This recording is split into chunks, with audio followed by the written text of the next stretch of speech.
उत्तराखंड का लोक पर्व इगास।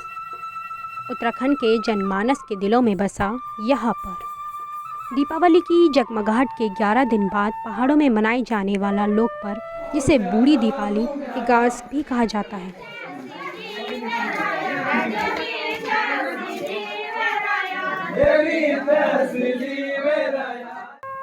चलिए आपको बताते हैं क्या कुछ खास है इस पर्व में और क्यों पहाड़ों में इतना उल्लास से मनाया जाता है यह पर्व। उत्तराखंड में बग्वाल इगास मनाने की परंपरा है। दीपावली के 11 दिन बाद एक और दीपावली मनाई जाती है, जिसे इगास कहते हैं। उत्तराखंड में दीपावली के 11 दिन बाद भी दिवाली बग्वाल की तरह रोशनी से सजे एक अन्य पर्व की धूम रहती है। पहाड़ की लोक संस्कृति से जुड़े इगास पर्व के दिन घरों की साफ सफाई के बाद मीठे पकवान बनाए जाते हैं और देवी देवताओं की पूजा की जाती है। साथ ही गांव व बैलों की पूजा की जाती है।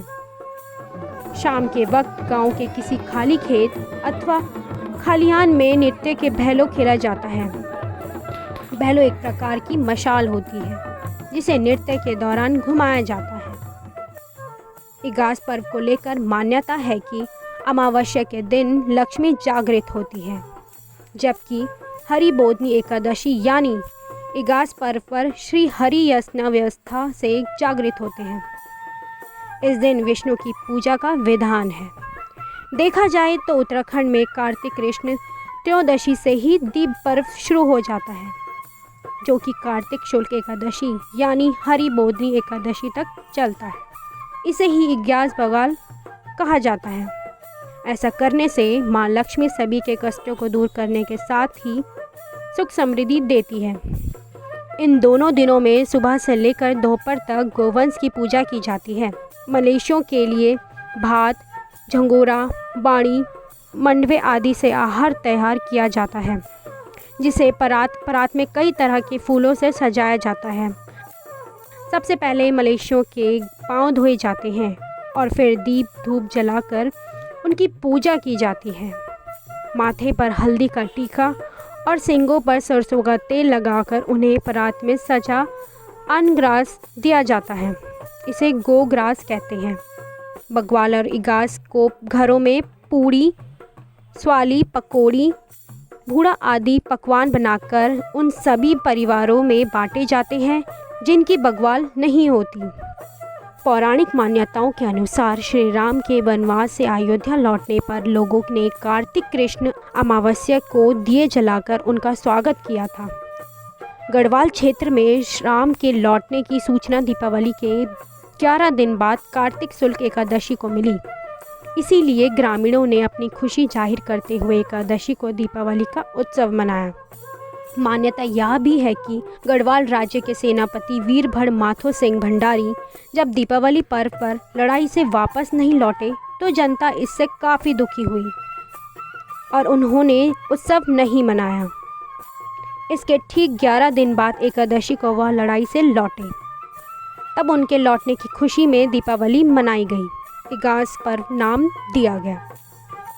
इगास बग्वाल के दिन आतिशबाजी के बजाय भैलो खेलने की परंपरा है। भैलो खेलते हुए कुछ गीत गाने, व्यंग्य मजाक करने की परंपरा भी है। खासकर बड़ी बग्वाल के दिन यह मुख्य आकर्षण का केंद्र होता है।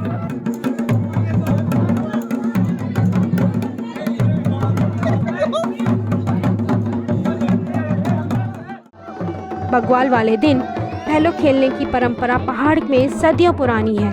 भैलों को चीड़ की लकड़ी और तार या रस्सी से तैयार किया जाता है। रस्सी में चीड़ की लकड़ियों की छोटी छोटी गांठ बांधी जाती है, जिसके बाद गांव के ऊंचे स्थान पर पहुंचकर लोग भैलों को आग लगाते हैं।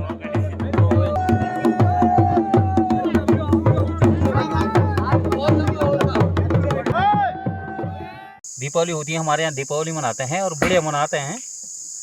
और इसमें जो है कि जंगलों में जो है कि भैलो बनाते हैं हम रात को, और जंगलों में ये चीड़ के पेड़ से निकालते हैं हम इसको, मतलब इसको छिल्ला बोलते हैं, छिल्ला। तो छिल्ला निकालते हैं तो इससे जो है कि रात को भैलो बनाया जाता है। तो भैलो खेलते हैं हम लोग। उसके बाद नाचते हैं, उसके बाद रस्साकसी होती है, चिड़ी झुमेलू सभी चीज़ निकालते हैं। दीपावली के दिन हमारा सबसे पहले जो है कि घर में सहन सफाई हो जाती है। सहन सफाई के बाद जो है कि हमारे नैवेद्य प्रसाद रोटे जो भी बनाते हैं हम फूल प्रसाद भगवान को चढ़ाते हैं। देवता की पूजा किया जाता है। प्रत्येक थानों में प्रत्येक देवता की पूजा होती है। और उसके बाद हमारा 10-11 बजे के टाइम जो है कि गायों को माने पिंड जिवाया जाता है, गायों को पूजा जाता है।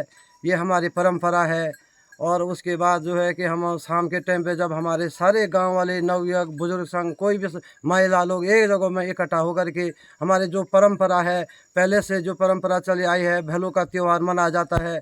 और भैलो बना करके जो है कि हम पंचायती चौक में एक जगह पर इकट्ठा होकर के इस त्यौहार को भैलो के रूप में मनाते हैं। हमारे गांव में तो हमारी संस्कृति ज्यों की त्यों है। मैंने बहुत सारे गांव में हमने ये देखा है कि ये त्यौहार ही नहीं मनाया जाता है, ये परंपराएं नहीं हो जाती है।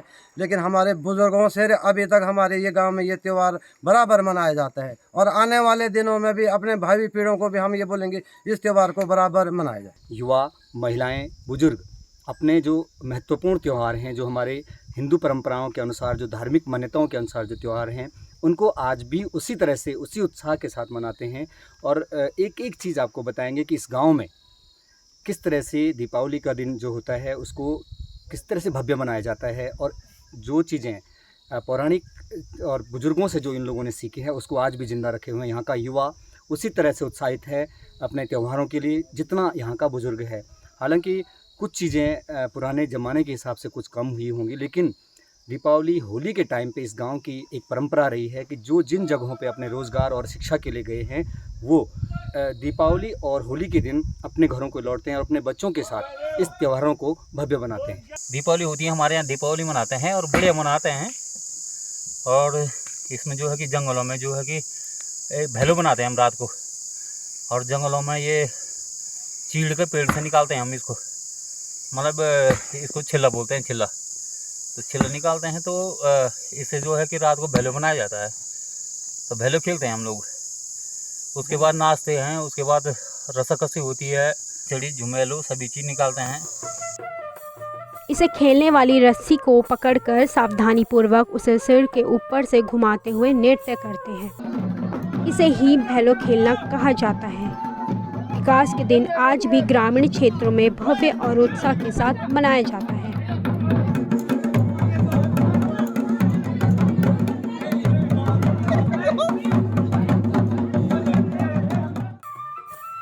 दसोली ब्लॉक के ठेली गांव में युवा, बुजुर्ग, महिलाएं बढ़ चढ़कर इस पर्व को विशेष बनाती हैं। सुबह फूल माला बनाकर अपने अपने घरों में देवी देवताओं की पूजा अर्चना करते हैं। इसके बाद गाय बैल मवेशियों की पूजा करते हैं और पिंडा झंगोरा स्थानीय उत्पाद खिलाते हैं।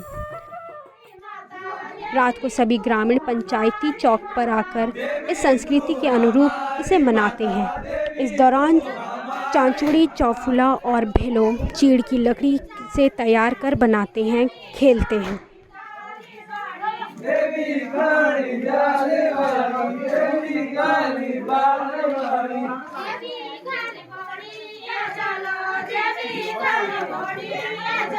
गांव में आने के लिए एकमात्र जो हमारे त्यौहार हैं, हमारी जो संस्कृति है, उसके माध्यम से गांव लोग आ पाएंगे, तभी जाके हमारे जो गांव है वो जीवित रह पाएंगे। वरना तो गांव धीरे धीरे पलायन होता रहे हैं। लोग देहरादून इन जगहों में पलायन कर चुके हैं और गांव के गांव खाली हो रहे हैं। जो हमारे त्यौहार हैं वो त्यौहार पे लोग घर नहीं आ पा रहे हैं और गांव खाली हो जा रहे हैं। मैं युवाओं से अपील करूंगा कि हालांकि रोज़गार बहुत ज़रूरी है, रोज़गार के लिए घर से बाहर जाना ज़रूरी है, क्योंकि हमारे पहाड़ों में रोज़गार है नहीं।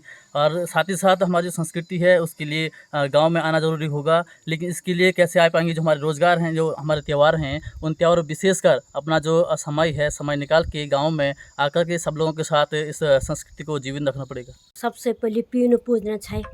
पीनु पूजन है तो लेना भैंसुण अलग तना पीनु, फिर जो बल्द तो बल्द ढिना वाल पीनु वन छे बल्द अवस्था अलग। तो बन छे कि मुख्य पहले हमारा ससुर बन छे कि भाई झंगर चाफरी जना भात काटन तना झंगर चाफरी निकलना है। तो बन छे कि प्रत्येक थोड़ा झंगर खान आज बहुत शुभ, ताकि क्या हमारे गोर बछर साइड बढ़ते जाना, गोर बछर बढ़ते जाना, तेका वास्ते एक चाफरी झंगोर निकलना है। तो झंगोर तो बन छे कि अच्छो लगन छे, क्या सुंदर के खान छे, घरे के दार हो। हम लोग अभी भी अपने गांव में सारे युवा, सारे बुजुर्ग, सारे महिलाएं एकत्रित होते हैं। एक निर्धारित चौक है हमारा गांव का, जिसको कि यहाँ पे पंचायती चौक बोला जाता है। तो हमारे यहाँ के युवा जो भी हैं सारे जंगल जाते हैं। चीड़ के एक लीसा वाली लकड़ी, एक छिल्ला होता है, जिससे कि हम यहाँ पे एक भैलों का निर्माण करते हैं और सारे युवा मिलके जंगल जाते हैं और अधिक मात्रा में वहाँ से उसको लेके आते हैं और समस्त गांव के युवा एक जगह पर एकत्रित होकर यहाँ पे भैलों का आयोजन करते हैं और सभी महिलाएं, बुजुर्ग और मातृशक्ति को साथ लेते हुए हम अपना भव्य आयोजन करते हैं। चमोली से सुरेंद्र रावत की खास रिपोर्ट।